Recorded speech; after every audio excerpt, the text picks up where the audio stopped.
Well, that's a bit of a flop. Oh, we're going to see fireworks here. Queen, Jack, 8 of diamonds, 3 diamonds out there. Tom Dwan has flopped the flush, but Ivy's got the ace of diamonds. And he's got the top pair. And, of course, it's poor Mike Madisau with the third best hand right now and drawing pretty well dead. Kind of tight value better than River.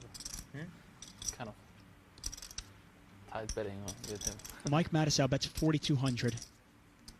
Phil Ivey just calls. Action on Tom Dwan.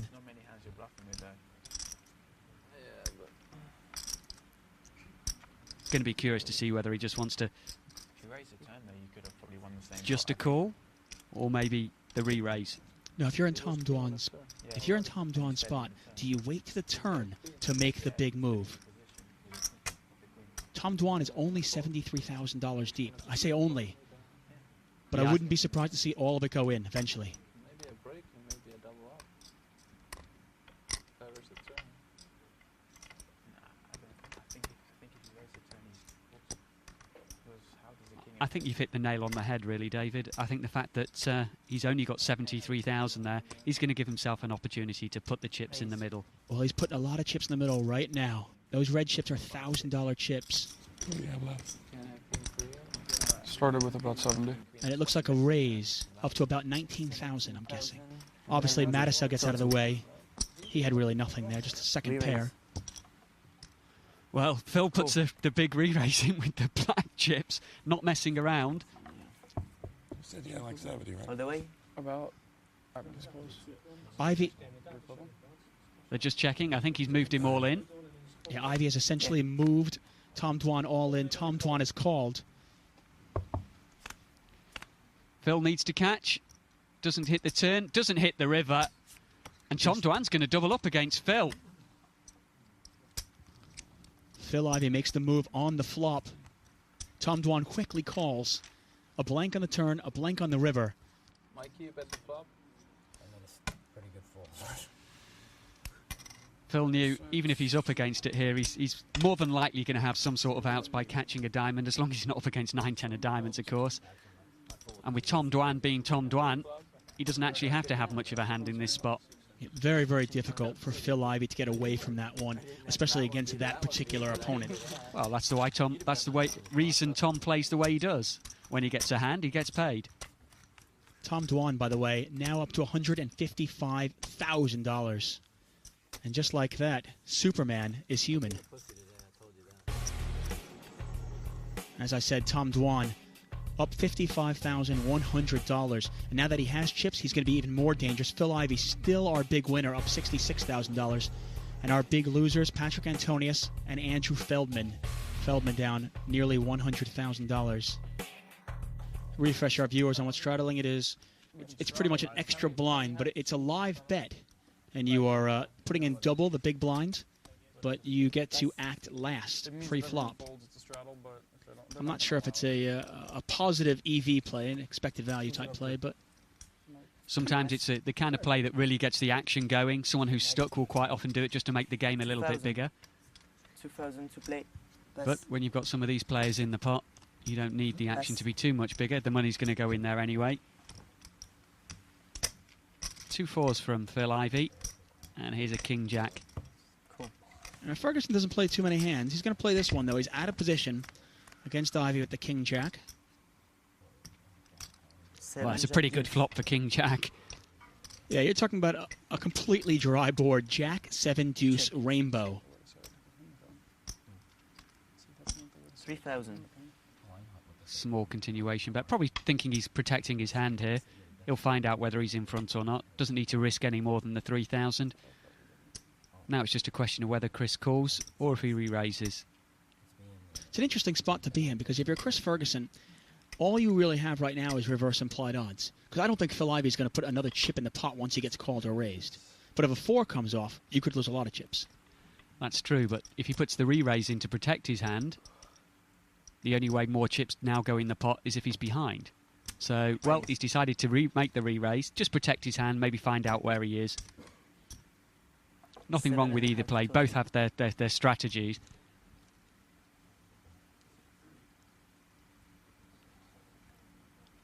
It's a small re-raise. Now he's just made it bigger. And he's out of position. So Phil kind of half floating one, half thinks maybe there's a chance he's in front.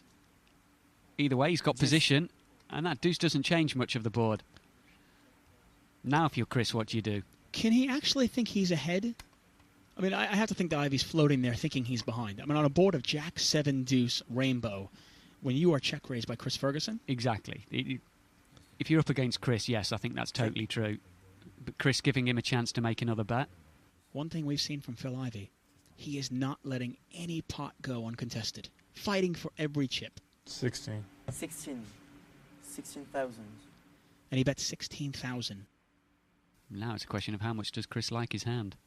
Well, inherently, this is the problem with playing a hand like King Jack offsuit out of position against somebody of Phil Ivey's caliber.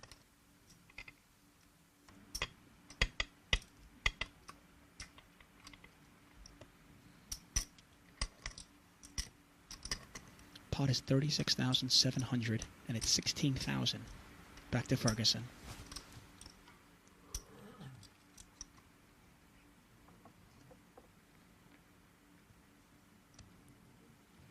Well, he's made the call.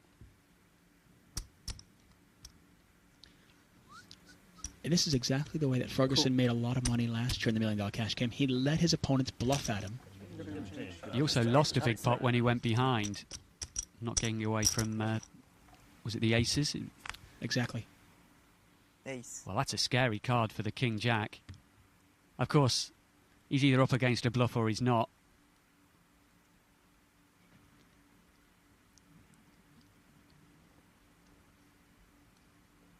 It's going to be Now, interesting to see whether Phil makes another big bet. Now Ferguson checks. Action over to Ivy. If Phil bets, Chris knows he's only beating a bluff. Does Ivy have one more bullet in his gun?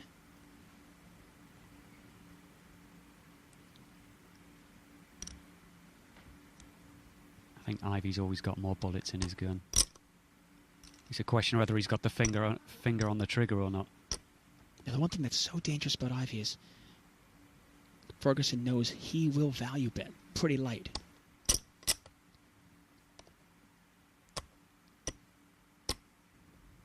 To some extent, this is almost a good card for Chris. Check. Check. The only hand he was really in trouble against was ace jack. Queens or kings might shut down or make a smaller value bet. Check deuce. Well, he's checked it. And Chris ends up winning that pot. I think it would have been very interesting to see what would have happened if he had made a 50,000 value bet in that spot, or thinks that looks like a value bet. But we'll never find out. Would Chris have made the call? Very interesting pot, though, David. Yeah, well, the ace of spades on the river changes some things. I mean, I think Ivy, he's betting ace-jack there if he made top two. But if he had ace-jack, he was ahead the whole time anyway. Exactly. He's obviously betting aces full if he had a pair of aces in the hole. But does he kings or bet the queens, queens or queens? Kings or queens, he might shut down.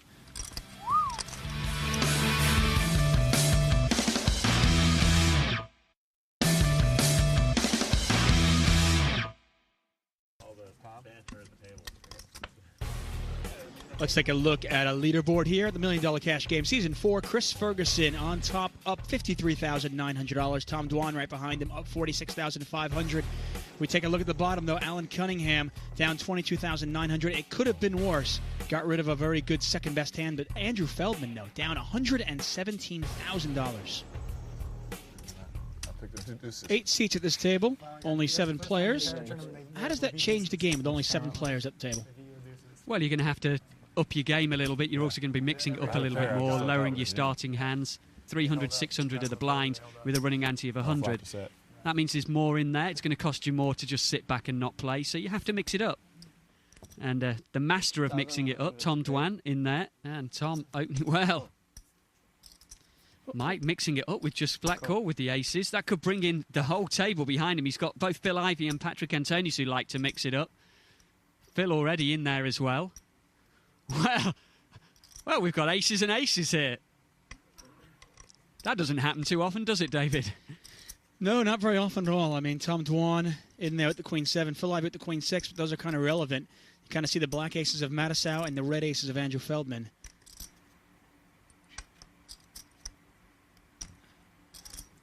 Raise. And the way Andrew 9,100 Feldman's day is going, total. I wouldn't be surprised if I saw 4 spades out there.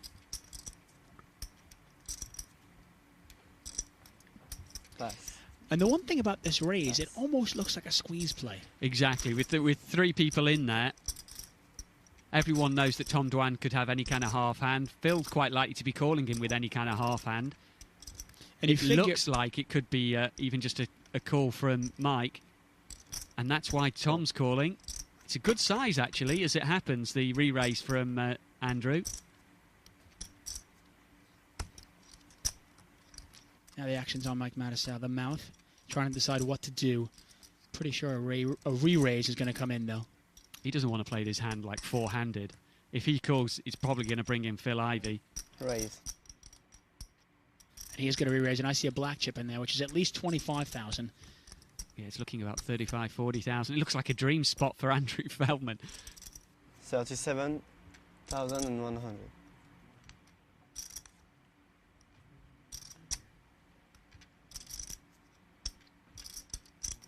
And some of the suspense taken out of this one, but still, anything can happen. Yeah, I'm sure we've both been in pots where 4 of the suits come down. It's a harsh way to lose as well when you've got aces. Now, if you're Feldman, would you ever just smooth call here, knowing that Matusow's kind of committed to this pot, putting him on kings or queens and going, okay. I'm all in. Quite possibly, All but in. the only thing that would worry me about that is having Tom Dwan behind me. I call. So I don't blame him. He might not want Tom in there as well. Both players so excited when you saw all in and call, and both players kind of deflated when they see the other player has aces. And you've got the black aces against the red aces. You guys were happy for a second. Second time this week. Well, that's a diamond. Diamond. Well, Mike Matusow can't win the pot anymore. He can only split it. He's hoping the turn card's not a diamond. Oh. One more. Diamond. Oh, here it is. $175,000 to the river. Oh.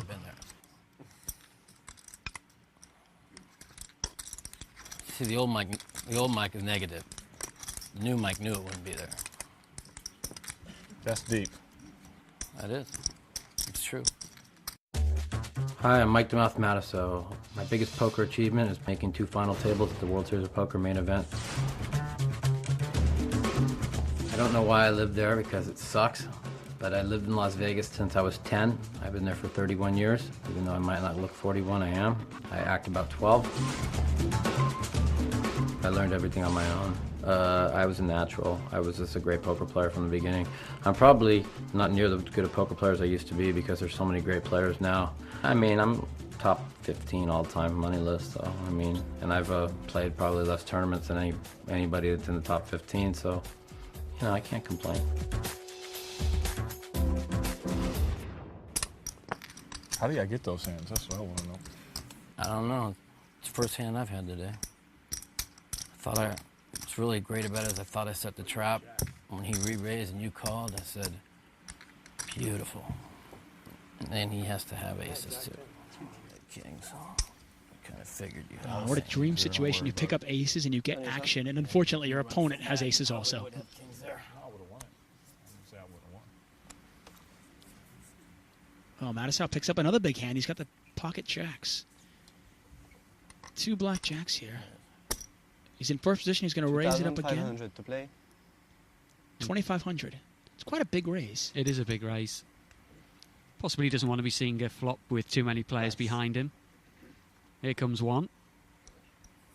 Oh. At least he hasn't got any overcards to the jacks. It's Jack 10 of diamonds for Patrick. Certainly doesn't want to catch top 2. Pass. Tell you, if Matusow had lost with the aces there, we would have never heard the end of it. Disgusting. Oh. Cool. You know, Oh, and Cunningham kind of opening up his game. Well, it's going to be at least 3-handed, and he expects probably 4 with Tom Dwan. Yeah, Tom Dwan's got the old Dolly Parton, 9 to 5. I think he's thinking about a squeeze here. Cool. Well, he might have thought about it, but he doesn't do it. Guarantee you he thought about it. 12 pills. Pot is just over $10,000, and here's the flop. 3 ways. King, 7 deuce. King. And Rainbow, awful lot of draws out there, as in none. and amazingly, you know, Matisso's jacks are still good. And no one else has even caught a pair. Check. And it checks around. Here's a turn. 10. Turns a 10. That's a good card for Mike. Gives second best pair for Patrick Antonius, and with a check around, Check. he may figure he's still in front. Well, Cunningham's got third pair. Matisso's got second pair to the board. And Patrick Antonius second pair on the board. And Tom Dwan there with 2 hearts in his hand, he's picked up a flush draw. And here he goes betting it. It's like a family meal. A little something for everybody. Exactly. And with no one with the king, the action's going to be a bit slow. It's not going to be too expensive to see the river. 7,200 to play.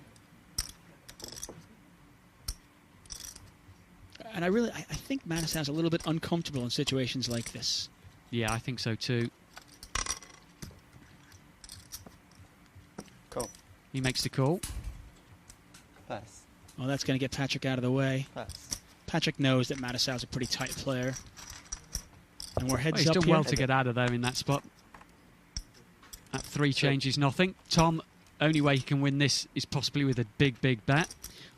I don't think Matisso's folding no matter what. I got to tell you. Well, there's only one overpair, only one overcard to my pair of jacks. The 3 of diamonds completes nothing at all. And you've got to start thinking of hands that Dwan could have bet. He could have picked up hearts. He could have 8-9. He could have had Queen Jack. I mean, there are a lot of cards he could have theoretically picked up. But there reaches a point when you can only beat a bluff, and do you think the man's bluffing? That's all it's going to boil down to if he does fire a 25,000 or something into this pot. That's what makes poker Would so he bet great. a 10, for instance, you know?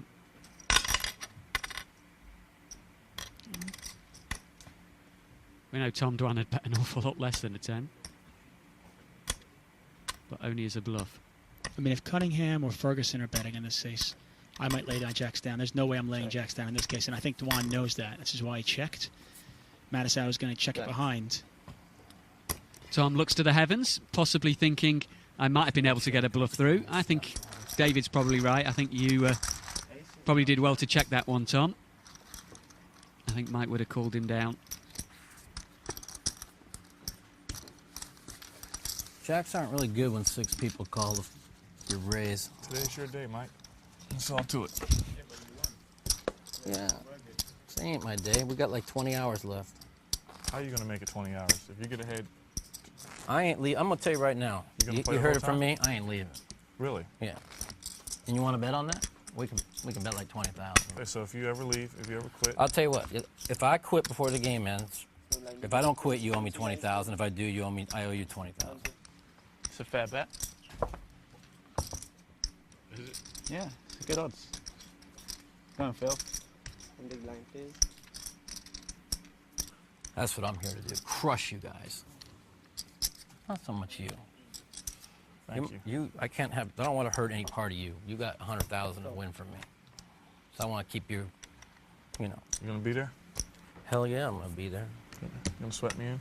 I'm gonna be there every minute. 2,700. None of them are gonna be there. Race every here minute. from Pass.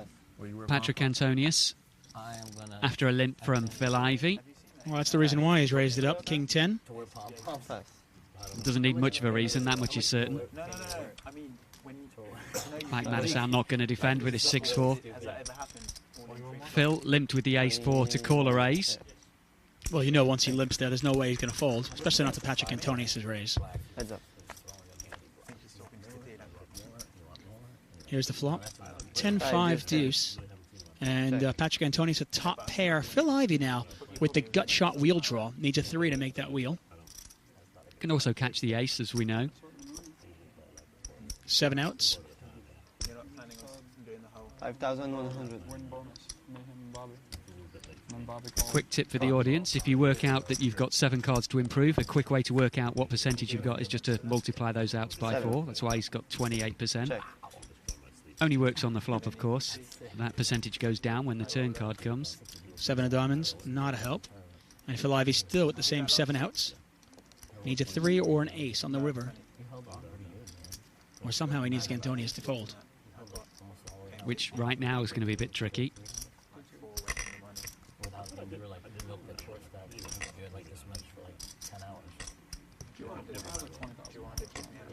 About 13,000. Actually, no, Patrick tends to bet a little bit more. Probably more like 15,000 from Patrick. That was the most insane thing. Talking about the most penetrating eyes in poker. Patrick Antonius, Phil Ivey, two players I certainly don't want to be playing against. Well, you went with my first guess. 13,000.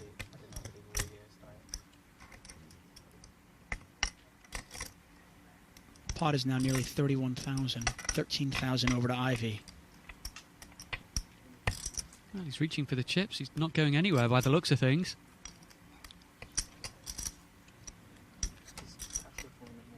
Well, looks like he's got something more creative lined up. That looks like 33,000 to me. 33,000 total. Now, what is Ivy trying to represent here? Is he trying to represent a small set? Small set. Maybe 7s and 5s. And we've seen Ivy in there with 10-7. Yeah, we have. I guess they don't have to be too close to be connected in Phil's hand. Your style's good for a cash game. Yeah, And surprised you don't get play. nothing from Ivy's face. Absolutely unreadable.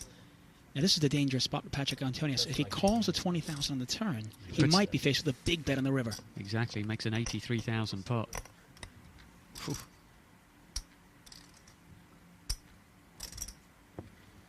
And he's going to call this. Well, he teased us by picking up 125,000. Just made the call. Pot is now $84,000. 6. Well, the 6 diamonds doesn't seem to complete anything. Well, I mean, I guess you could say it completed the 3-4, or maybe, just throw this at you, if Ivy had picked up a diamond draw on the turn. Yeah, he something could have like had Jack 10 of diamonds. Exactly. Phil obviously knows now he has to bet to win this pot. It's a pretty scary card for him. He knows that Patrick could have been found with anything on the flop, and then maybe he's fired again with a flush draw. But he does know. Pot is $83,900. The red chips are 1,000. The purple are 100. The blues are 500. And Phil Ivy's got some black ones behind there, and those are $25,000. All in. All in. And Phil Ivy's all in. We haven't seen Phil Ivy make this kind of bluff. Unbelievable.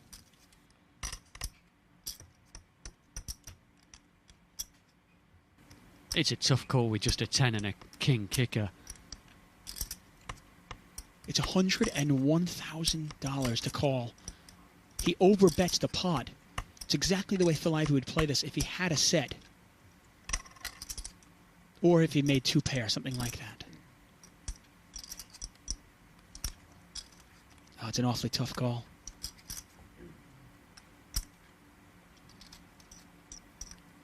Patrick Antonius trying to play this hand back in his head, figure it out. Is my top pair good? Well, he knows right now the only thing he's beating is a bluff. Oh, obviously. And if I'm in Patrick's spot, all I can keep thinking about is Ivy maybe check raise me with a diamond draw, and he's picked it up on the river.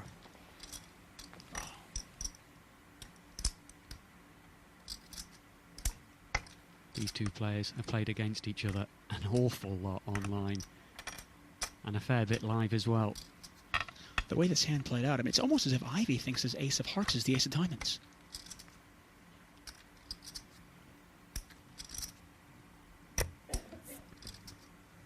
Pass. Well, he lays it down. It's a great play by Phil. $100,000 on a stone-cold bluff. Great play by Phil Ivy. Once again showing us why he's the master.